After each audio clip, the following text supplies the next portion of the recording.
Om.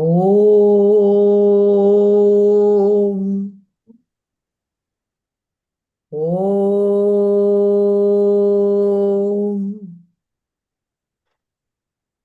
Om.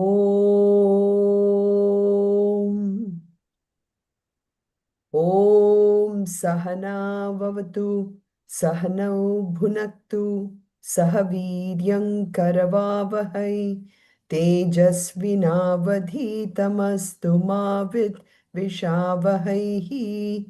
Om Shanti Shanti Shanti.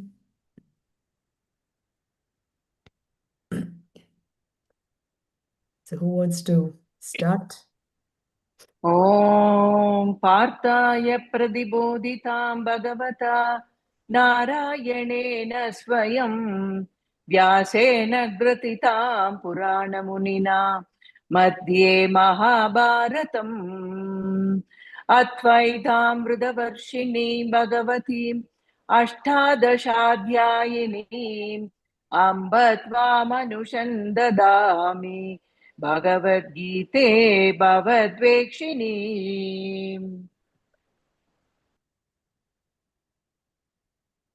Shri, you want to try? नमोऽस्तु ते व्यासविशालबुद्धे पुल्लारविन्दायतपत्रनेत्र येन त्वया भारततैलपूर्णः प्रज्वालितो ज्ञानमय प्रदीपः प्रपन्नपारिजाताय स्तोत्रवेत्रैकपाणये ज्ञानमुद्राय कृष्णाय गीतामृतुहे नमः।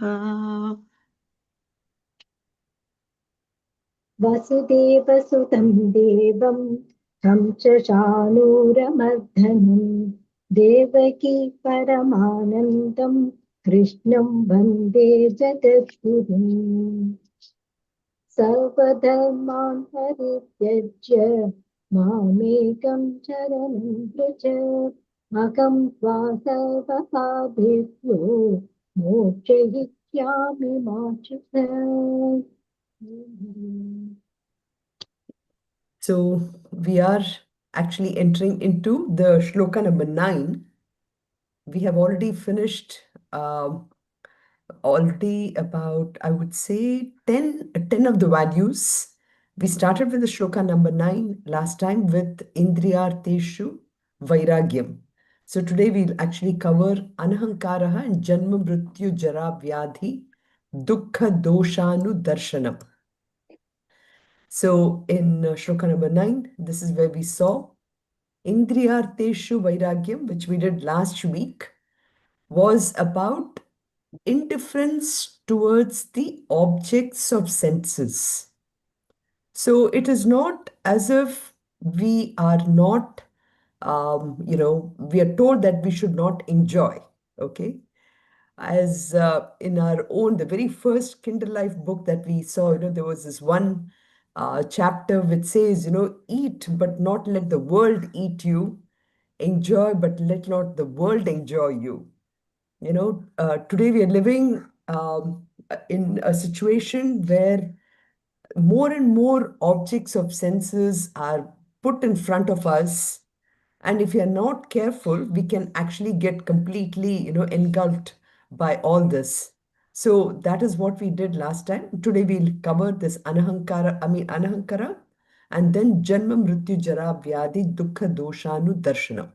This whole thing, which is quite a big one here.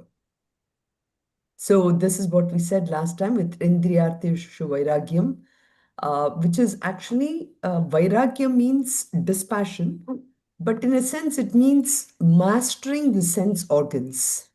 So for us, all these 10 senses, Indriyas and Karmendriyas, which includes Indriyas and Karmendriyas, they've been given to us because we have come through so many births. In all these births, now we are in this particular birth where we are given the senses to sort of exhaust all our vasanas. But then what do we end up doing?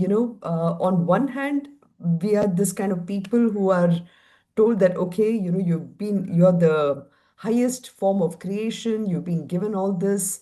So just enjoy the world from based on previous vasanas. But then we're living in this technology world where more and more we're bombarded with these technologies, which is uh, because of this five sense organs, instead of kind of exhausting out, we are taking in more and more of them, right? So that is what this whole diagram is shown here. So Indriyarthi Vairagyam is dispassion towards the sense objects. And what are those five gateways? This is the Shrotra, Tvak, Chakshush, Rasana, and Grana, the five sense organs through which we are actually interacting with the world, and we are asked to not develop an addiction. I don't think the word addiction was there before, but addiction is a new word which we think it is addiction to drugs and alcohol, and that is how we come across. But it can be addiction to simple cereals, cereals as in when TV came to India, I remember, initially it was beautiful with Ramayana and Mahabharat and all that. People, the we started getting attracted to the TV. But soon we had so many different serials, and people got addicted to it. And this is because these serials, they can use many of our those five senses, right? On one hand, you are seeing it, but on the other hand, you are listening to all this music, and the music has been now developed in such a way that it can create even more emotions in our minds. So this is how we start to develop this addiction because of these sense organs.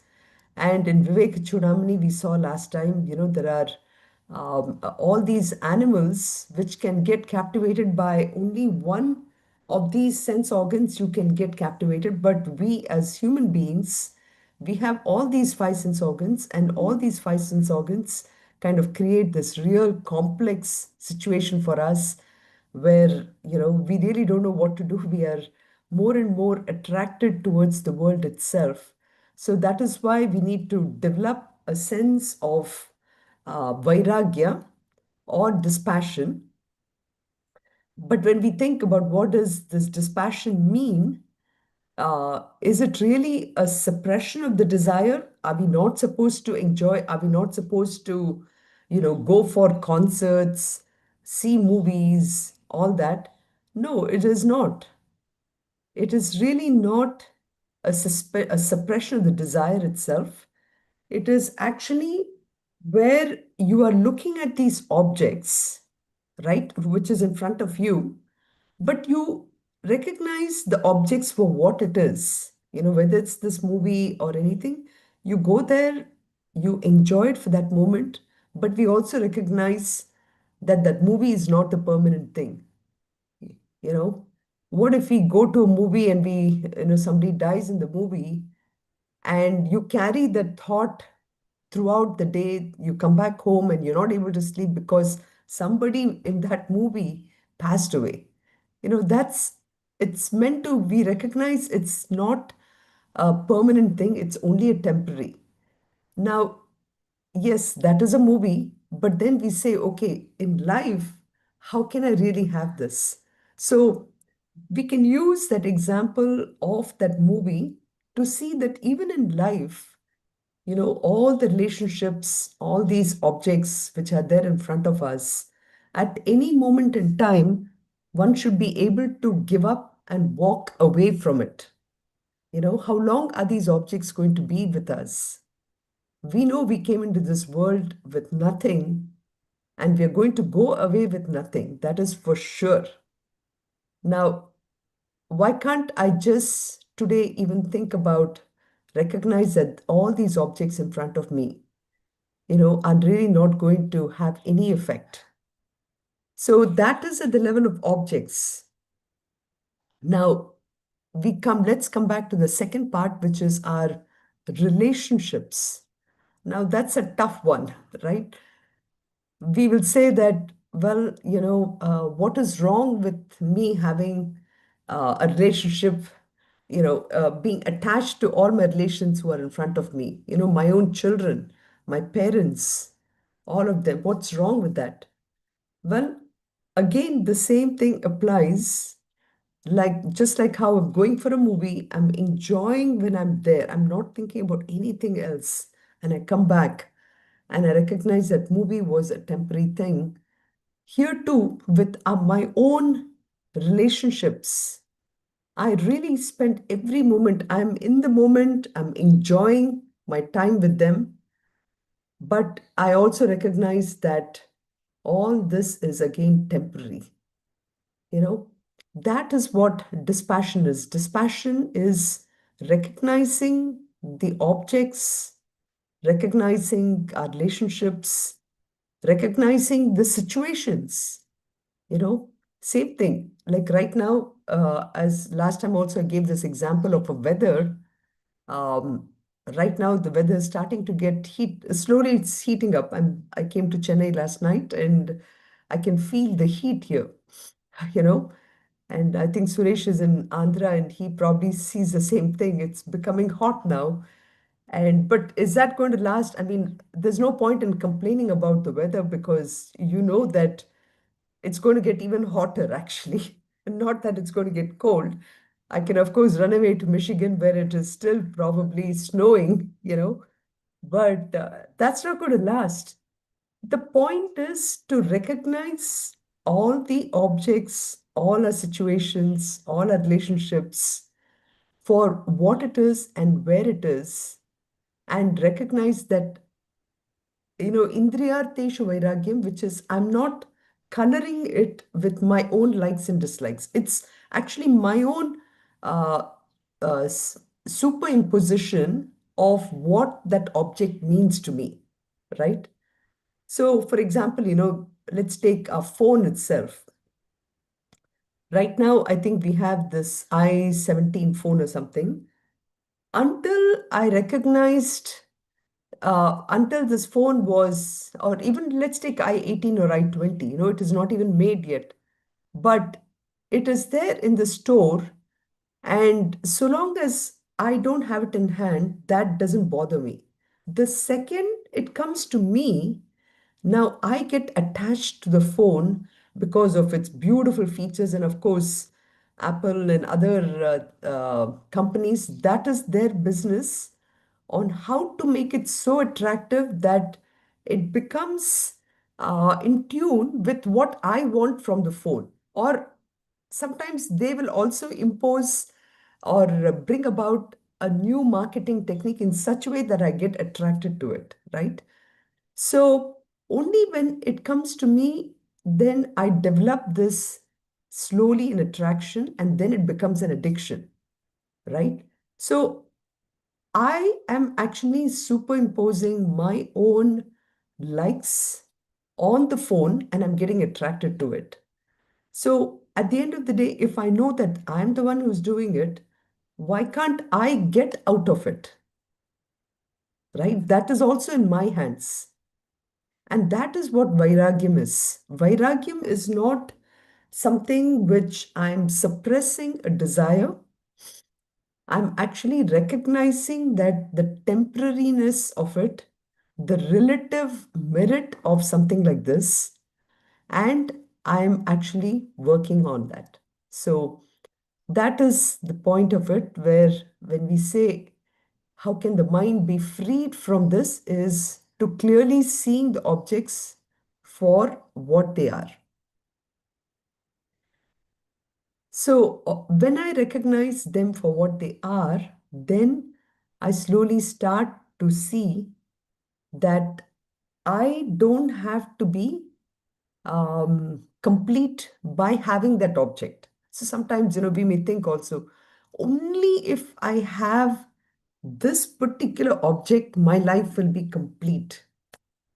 You know, it actually starts from our own birth itself, right? I mean, if we allow our mind to be dictated by society and everything, society will always tell us, oh, you're not complete if you do this, you know, all the way from our lives. I mean, this is why I think sometimes when I think about the life of Swami Tapovan and others who, even by the age 10, realized that there was nothing more that, he didn't have to, he has been born now, he has to take care of his parents. But other than that, there was nothing more he had to do. So he just left his home and he went all the way to the Himalayas. Um, so, but for many of us, we get told by the society that unless you do this, you're not complete. Unless you finish your education, unless you get married, unless you have children, you're not complete. So seeing myself as incomplete, unfulfilled, inadequate, insecure, what am I trying to do?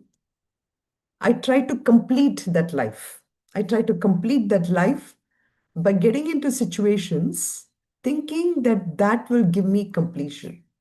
And so that is how a life is, right? I just try to bring completeness into my life by pursuing all these desires of, getting an education, getting the best education, um, going to Harvard or IIT or anything and saying that that is what is going to make me complete. Then I try to acquire the best of things. So ultimately, my life, I spent only on these two things, which is artha and kama. So kama is, where I'm just fulfilling all my desires. It's not just simple eating or drinking or whatever, but getting the best of everything. That's how kama is. And artha is really stands for everything that gives me security. So what are the things that gives me security? It's starting with enough money and then enough power, enough influence in the society. If I'm a politician, I have to get more and more and more of this influence, right? And then, of course, if I'm in a company or something, I have to make sure I get to different positions. If I'm in the university, I have to get to better and better positions. All this, ultimately, our whole life uh, is really dictated by only these desires, artha and kama. So as a human being, there's actually no end at all for me, this longing and struggle. I'm constantly working on all this so that I feel that only when I have all this, I'm complete, I'm fulfilled, I'm secure. So this is why we go through all this acquiring of objects. This indriyarteshu vairagyam, therefore, really is a value which is telling us to become free of this addictive desire to be complete. And if I can analyze it in that sense, then you can see how pertinent and down to earth this value is. It's all driven by my own desire to be complete. And I think that I'm not complete or fulfilled or secure if I don't have all these relationships, objects, situations, education, everything. Only then I'll be complete, you know. Um, so, a huge reminder for us on where I am today. And this is why I put, we tend to think that whatever I desire, what brings pleasure is what I need to go with, but we don't recognize that that same thing which gives me pleasure is subject to constant change. And again, if all of us who are here in this forum here, we know what it was which gave us pleasure when we were young, and we see what is giving us pleasure now.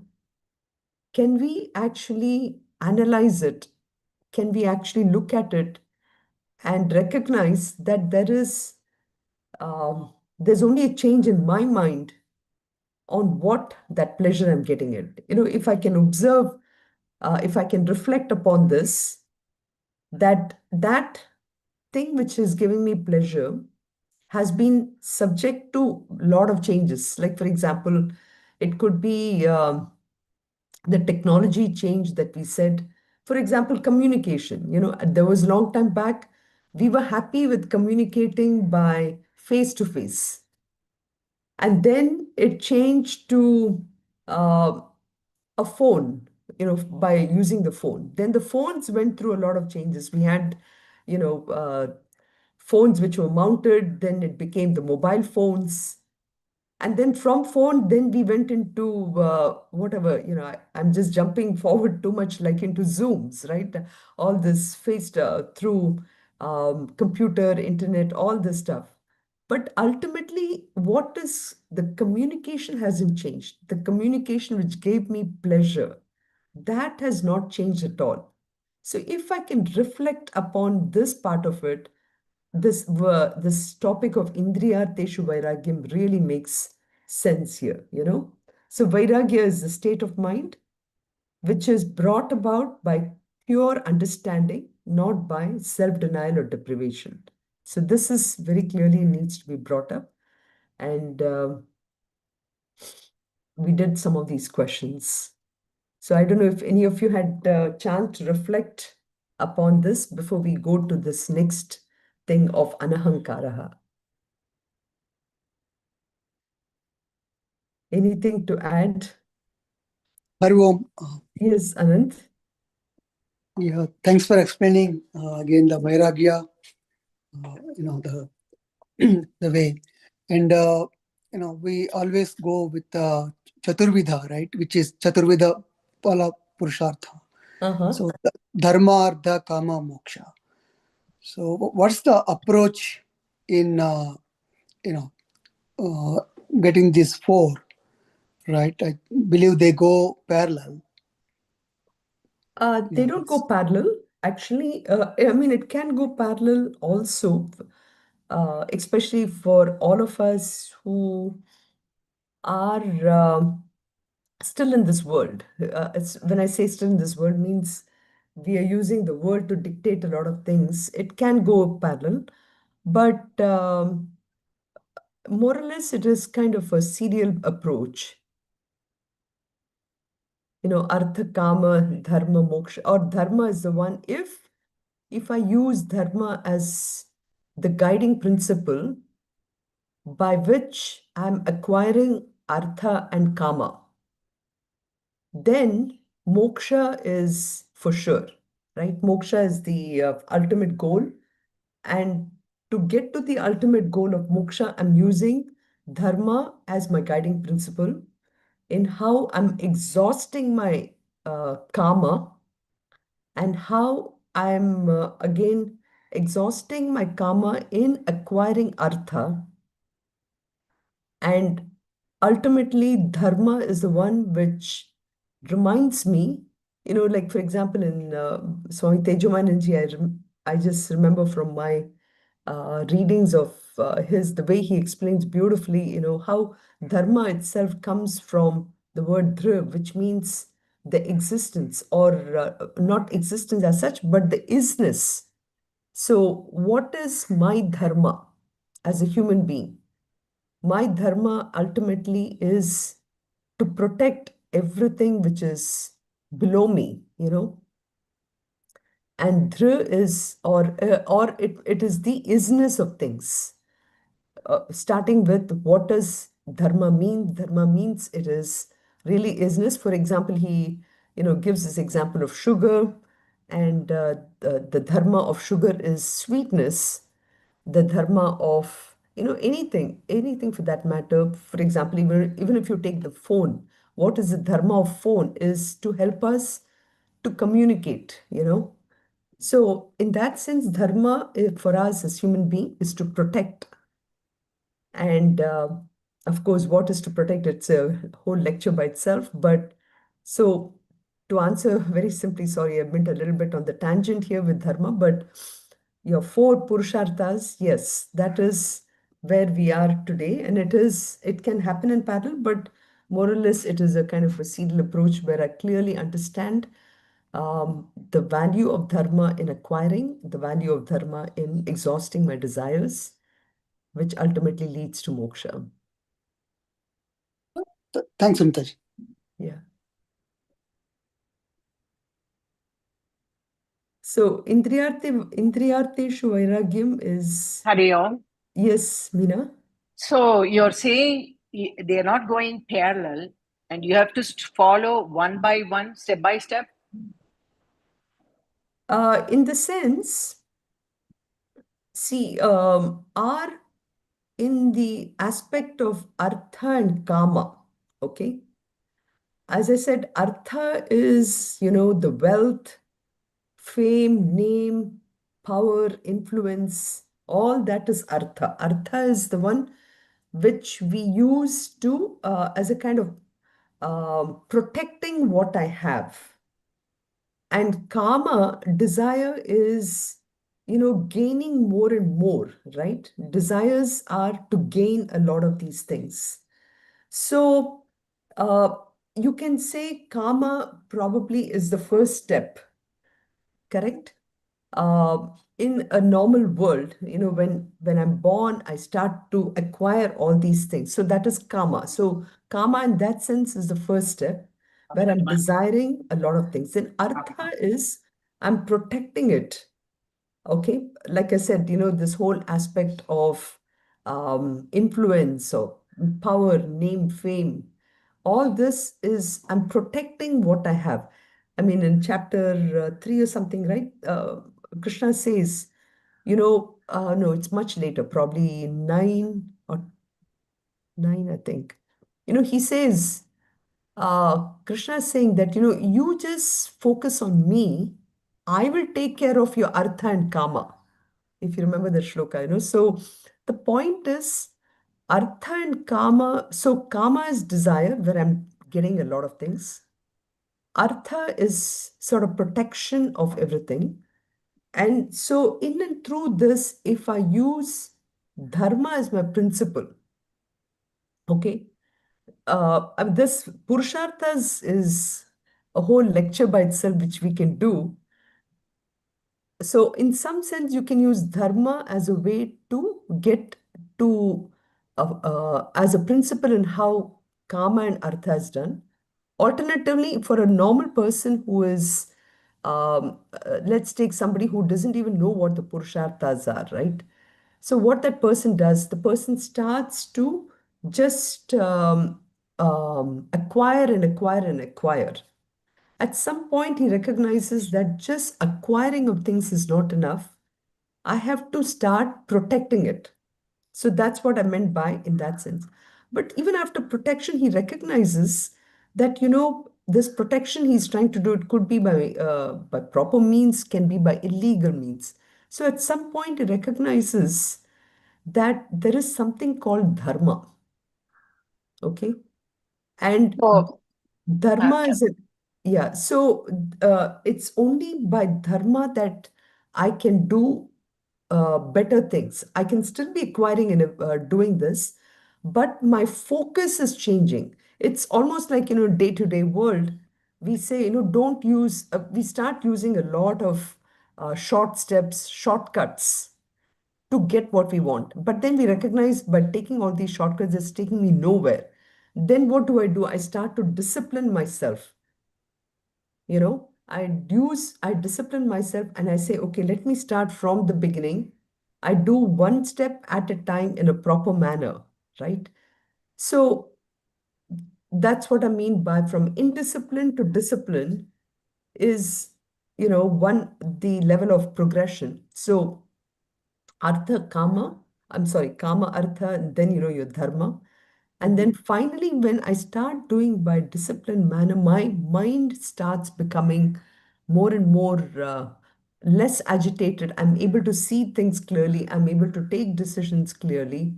So when I start doing that, then what happens is my purpose in life also starts becoming more and more clear. So when I do that, that's when I see what even moksha means. Otherwise, what is moksha? For most people, it is not clear. Moksha can become clear only when I start bringing the principle of dharma into my life. And even the principle of dharma is not something that is by force I can tell people that you have to be dharmic. It is something an individual has to recognize by themselves. So that is why I said it can be a parallel process. It can be a serial process also, based upon where we are in our own evolution. I can Okay. use the dharma to fulfill my desires. I can use dharma to protect, which is artha. But I can also get to dharma at a later time once I recognize. So that's why I think maybe in our Sanatana Dharma in Hinduism, we have these, different paths because each one of us, we are not the same. Yes. So, can you hear me? Yes, I can. Okay. So, what you said is exactly correct. So, anything that we follow, it should be to a disciplined manner. Otherwise, say for instance, and also we cannot think of moksha unless we follow the steps from the beginning. Yes.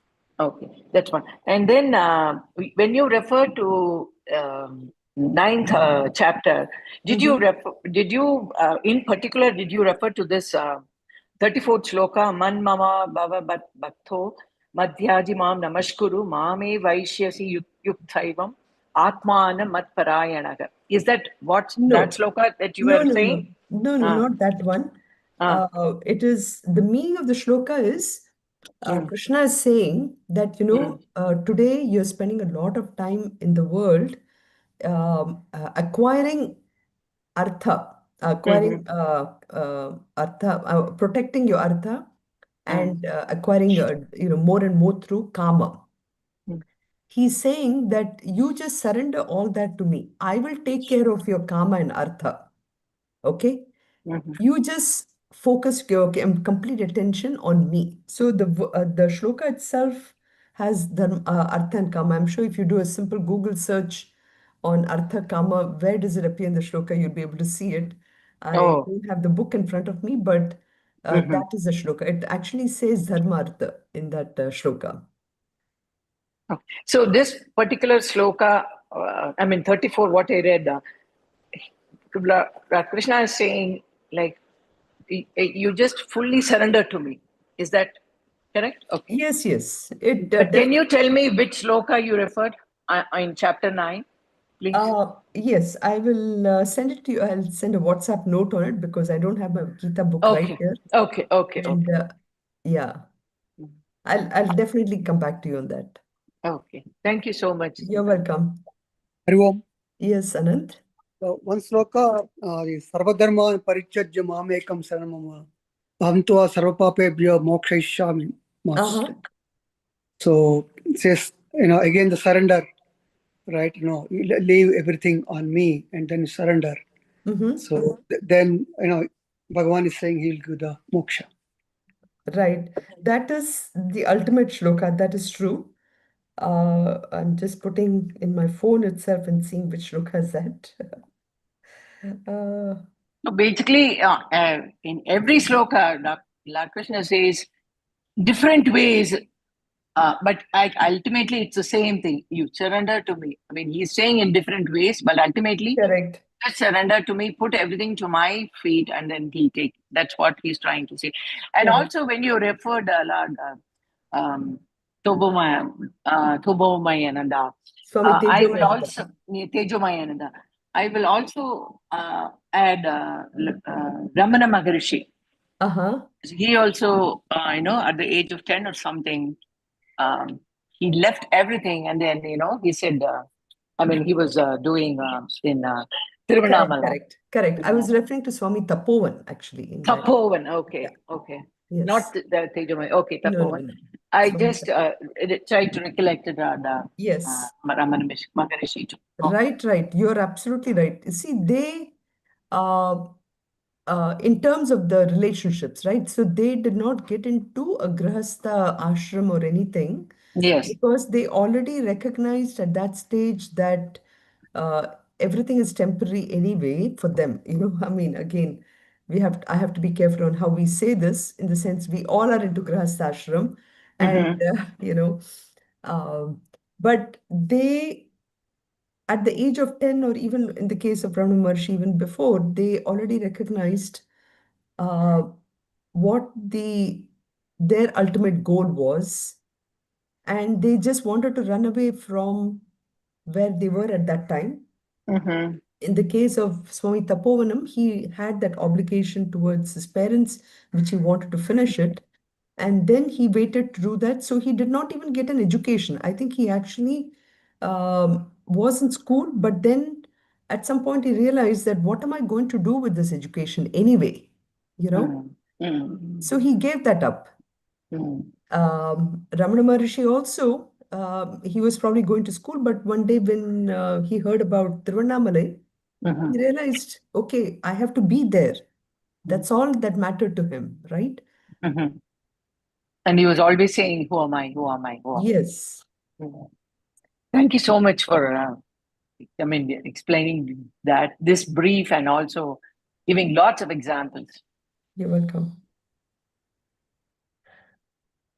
So, having explained what, so Indriya, so that's why this shlok, this value of Indriyarteshu Vairagyam, we have to be conscious of um, how I'm leading my life, how my daily life is going.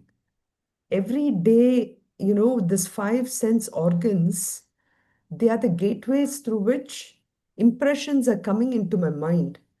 How alert am I and in allowing anything to come inside? You know, this five sense organs are meant to go only outside.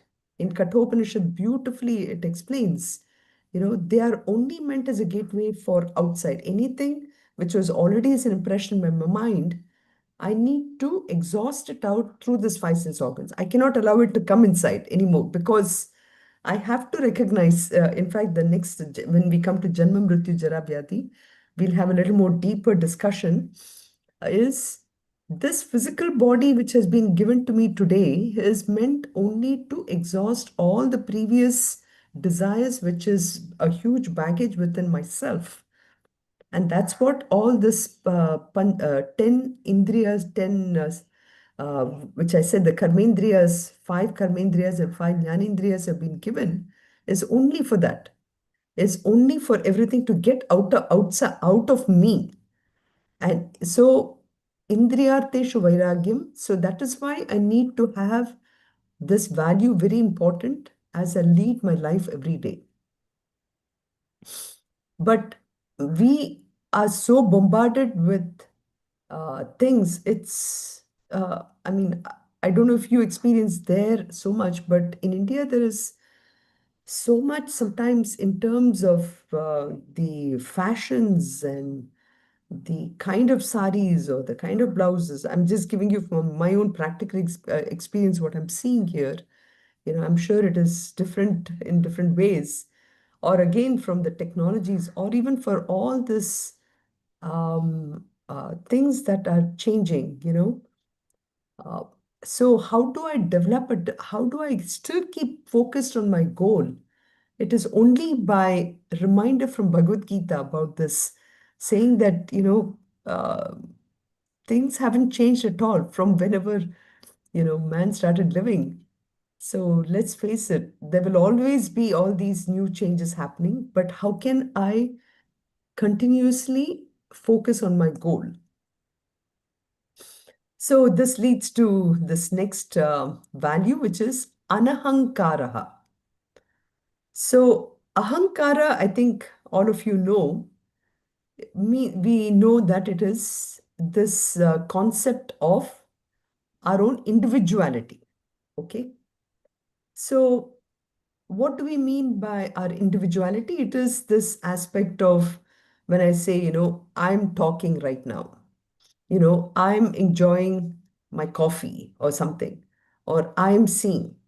So that is where it's a very simple form of my identity, because I need to say something, I can't say drinking, smoking, or whatever, I can't say that. I have to say, I am doing this particular action. So I say, I'm having. So that is this aspect of ahankara.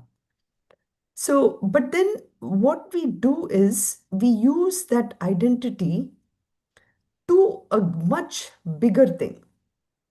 So much so that, okay, I'm enjoying it. And we kind of color it with something. We color that aspect of ahankara. I, Sunitha, who is so and so, is enjoying it. So I'm bringing that aspect of a self-importance into anything and everything I do. So that blows up that ahankara to a much larger extent. It gives a certain bigger sense of a self identity more than what it is. And we use that in anything and everything what we do. Like, for example, um, and this, I'm sure you have noticed this also a lot. And we also end up being that way. For example, you meet somebody for the first time, you're traveling by the train and somebody's sitting next to you and you become friends with them. You start to say, okay, no, I'm so and so, and you start talking to them, and the person also introduces themselves. The next thing you know is the person, is telling you about their children in the United States or whatever, telling, oh, yeah, I have a son here, I have a daughter there. And immediately what happens? We also, we are not even listening to them. We are immediately breaking into this aspect. Oh, yeah, yeah, even I have my son, in Boston, I have my daughter in Michigan. And then before the person can even say, we start telling about, okay, my son is doing this, my daughter is doing that. So you see how very quickly we break into such kind of habits. So this is just a very simple example that I'm saying about ahankara, how this ahankara manifests itself in bringing everything which is, part of us. So anahankara is, so we tend to kind of um self-proclaim or self-propagate ourselves. We are tending to blow our own trumpet. So anahankaraha is basically this absence of self-importance. Okay, it is, in order to understand that absence of self-importance, of course, we have to understand where this ahankara itself was, how was this born? How was this ahankar born itself? We start, this ahankara is born basically, first of all, is I have forgotten from where I came from. And this is why, again, when Meena brought up the example of Ramana Maharshi, Ramana Maharshi, whenever somebody would bring a problem to him, he would always say, go back from where you came. Okay. So go back to where you came is very powerful. So it means, I have to start reflecting, where did I really come from? You know, I've, so when we start to think about this thing of where I came from, then I will realize how this ahankar, this identity of mine, was really born. You know, uh, if you think about it, the ahankara was born because in some ways I was ignorant of where I came from.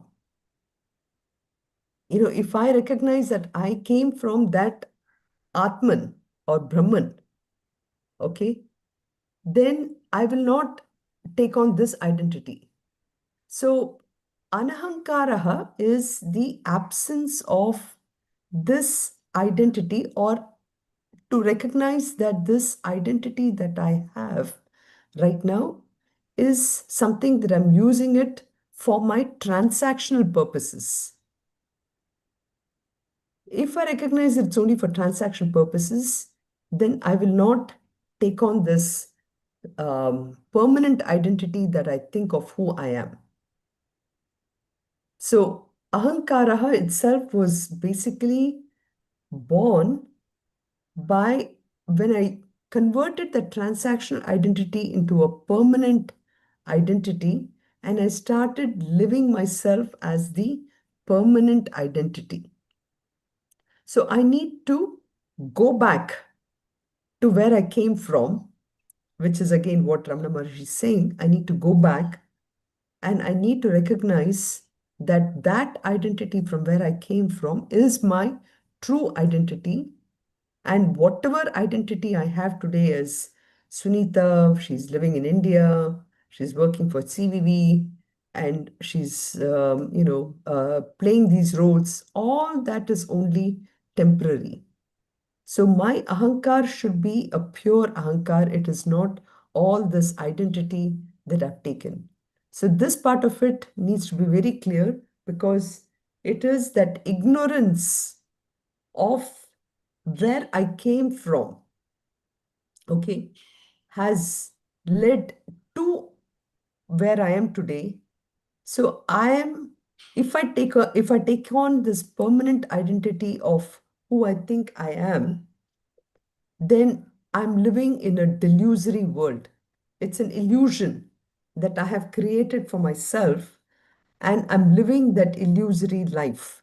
It's like, Shah Rukh Khan, for example, he plays the role of a beggar in a movie, and after the movie is over, if he still thinks he's a beggar, there's no way his wife is going to accept him, right?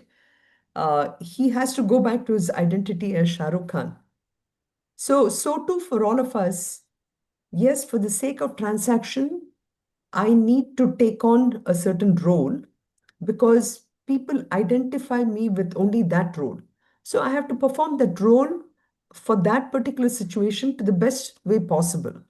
But in and through myself, I have to recognize that I am not that transactional identity. If I think that is who I am, then I'm living in ignorance. So this ignorance is not something to which I can proudly claim that. So I need to have that knowledge, which is allowing me to recognize that I am not this Sunitha. So this knowledge is very important, and this is discovered only when I remove that ignorance. Okay. And this knowledge is always there. But this ignorance, which is like a veil, has prevented me from understanding who I am. So knowledge is always there. Knowledge is not something that is created by me. But the second I know, I remove this veil, again, this is I keep going back to saying that these are all attitudinal changes. So in my mind, I have to remove this attitude of who I am, and only then that knowledge will sink in, which is always there, about my true identity. So that is what, in a very deep sense, what anahankara really means. Okay. And I'm sure when you're listening to then what ahankara is, we said, anahankara is the lack of self-importance. So we need to be reminded of the very first value which we saw, which is amanitvam. Okay. So amanitvam we defined at that time, where we know we are somebody, but then we kind of inflate it, inflate it for the sake of getting more and more attention. So we are attention seekers in that regard, right? So where did that attention seeking come from? It's because of that self-importance that I gave myself, that self-importance to my identity, which is that ego. So in that sense, ahankara and manitvam are kind of closely related, which is kind of born from the same origin, which is this inflation of this ego, this identity. I need to recognize that My own identity, what I've taken up, is a transactional identity. And that transactional identity, sometimes because of my education, my status in life, my relationships, all that, is kind of inflating it a little more. But at the end of the day, I am that pure self, you know. So this part of it, I need to be constantly be reminded of it. And once I do that, I'll be able to really recognize what humility is and how I can be, not proud of who I am. So that is what anahankara means. So, and in a different sense, the opposite of sometimes, instead of inflating ourselves, sometimes we may also deflate ourselves. Especially in today's world, I find that our youngsters, they don't like being told that they're wrong, for example. I mean, when we were growing up, people would also sometimes, give you a slap or whatever to correct ourselves. But today, not only that, you cannot do something like a physical abuse or whatever, but even mentally, if you say even a small word to correct them, people feel so bad. They're like, oh my God, they go into depression. There's so many mental health issues which are coming up these days because we by mistake would have told something. So people tend to feel bad about it. So self-condemnation is also kind of the fallout of this ahankara, part of it. But if I recognize again in this regard that, at the end of the day, I'm that pure self, I may have committed a mistake because of lack of knowing how things work, but even that is temporary, then I will not go through the self condemnation. I'll recognize that it's only an impurity which needs to be, which can be cleaned up. And that cleanup is again is nothing but a simple thought in my process, which again, once I implement that, there's no more impurities. So that is really the attitude of an ahankara. So here is some reflection questions here. Uh, you know, like I said, ahankara means really inflating our thing. So, what was the basis at any point, if at any point we exhibited that arrogance or pride? So, what was the basis of that arrogance? Why did I behave arrogantly?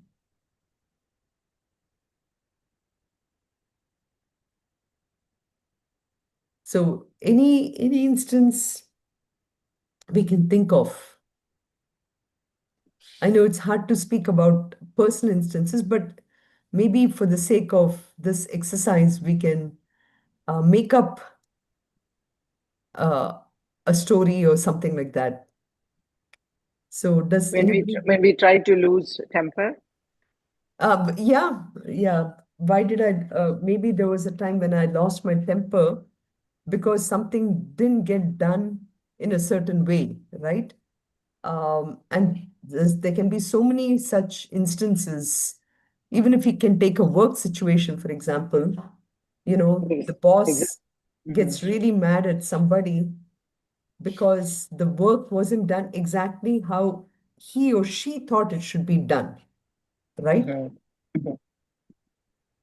And also, I have a question when you talked about ahankar. So you're saying for identity purpose, this to identify a person, this ahankara is okay. Is that what you're saying? Necessary. Yes. Okay. Yes, it is absolutely. See, in a transactional world, Mm-hmm. uh, I mean, even if in a work situation, my boss comes and tells me, why didn't this get done? I can't just say that, oh, it was not done or that was not done. I have to Mm-hmm. say that, I didn't do it, correct? So there Yeah. has to be a locus, Mm-hmm. a point to which, so that is why this identity is very much needed, and that is why we are given a name, all this stuff as soon as we are born, right? So that is, we are living in this world of Maya. For that need, for that purpose, we need the identity. Okay. And along with that identity, yes, there is still nothing wrong with taking on the role of, I'm the CEO of the company, I need this. But the point is, the same CEO, the minute he goes home, he has to take that cloak or the coat of CEO out and hang it before he steps into his house. He's not a CEO in the house. But if he thinks he's still a CEO and expects all the people in his room, in his house to respect him that way, he's going to, he's going to be in trouble, right? So that is what anahankara is. Anahankara is absence of self-importance. I recognize that I have all this, but every role, everything is tied to a particular situation, to a particular area, to a particular position. I have to be very clear of what that means. Otherwise, and to recognize that my true identity is something far, far different. And all these roles I'm taken up only in this world of Maya, where in the world of Maya, I have to play these roles. So these are the kind of questions is, was the arrogance based on something you achieved all by yourself, or were they contributing factor? Yeah, this is the part that we didn't get into, but we have covered that aspect in some other values, is to truly recognize that importance that I'm giving to myself. Did I develop all that by ourselves, or were there other factors that were responsible for that? If I recognize that there are other factors, then I will not exhibit that arrogance, So that is the part that this question is really reflecting upon. If you had help, is your arrogance justified for anything? And finally, are you convinced is a value that you would like to develop within yourself? So this is just kind of reflective questions to think about. Anything more to add?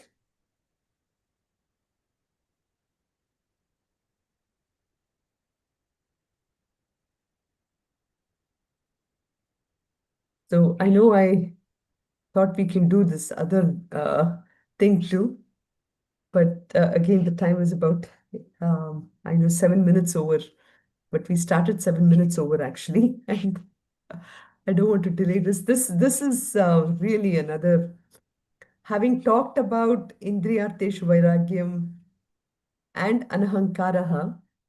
So this next value is really about, we go through these different stages in life, which is birth, janma, and of course death, which is mrityu. And in between birth and death, in between birth and death, we go through other stages. Jara, which is old age. Then Vyadhi, which is disease of the body. I mean, all of us, let's face it and be honest, our body is going through a decay process, right? It is going through some form of disease, and we all will die of some disease. Let's face it, I'm being very blunt and honest here, right? Jara, Janma, Mrityu, Jara, Vyadhi, Dukkha.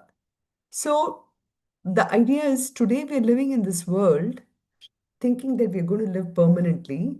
That is one. Second thing is we are spending so much amount of time after having been born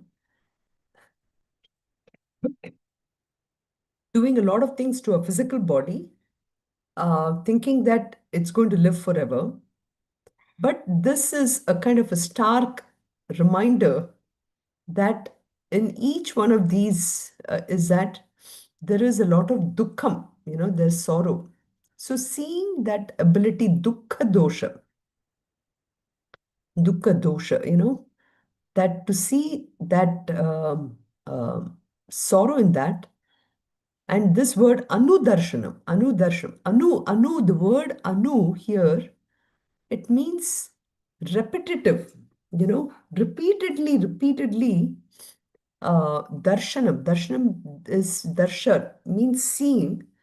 Anudarshanam, the ability to see the sorrow in each one of these stages that I'm going through. I know it sounds very depressing, actually, right? But it is not depressing, but it is actually a very strong reminder on how we need to see our whole life. So, what is our life, which is all the way starting from birth to death? There is old age happening, there is some disease that is happening, and to be cognizant about it.